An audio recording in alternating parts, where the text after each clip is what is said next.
ভাই এটা আছে ক্যাপসিকাম, এটা বিদেশি একটা সবজি, আমাদের দেশে এখন হচ্ছে।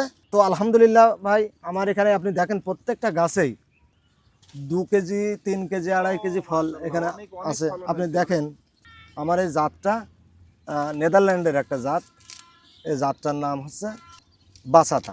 এখানে যে ক্যাপসিকামটা দেখছেন পাকা, এটা কেবলমাত্র কালার আসছে।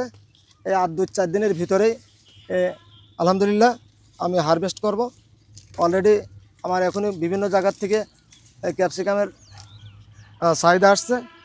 আপনি দেখেন 1টা 2টা করে কেবল ফল আসছে, মানে কালার আসছে আর কি।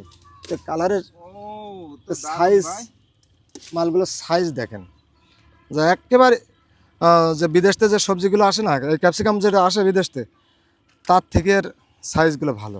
ভক্তা পর্যায়ে যারা এই ফলগুলো কেনে, আমি শুনেছি আমার এখানে তো অনেক লোক আসে দর্শনার্থী, ওনারা বলে যে 600 টাকা 400 টাকা কেজি নাকি এটা শহরে বিক্রি হয়, কখনো নাকি 1200 টাকা কেজিতেও বিক্রি হয়। ভালো ফসল, দামি ফসল, বেশি ফসল তৈরি করতে হবে, তবে আমাদের দেশ আরও এগিয়ে যাবে। তো আমি আমার চাষি ভাইদের উদ্দেশ্য করে বলবো, আমার চাষি ভাইরা যেন নিত্য নতুন টেকনোলজি তৈরি করে তারা নিত্য নতুন ফসল তৈরি করে।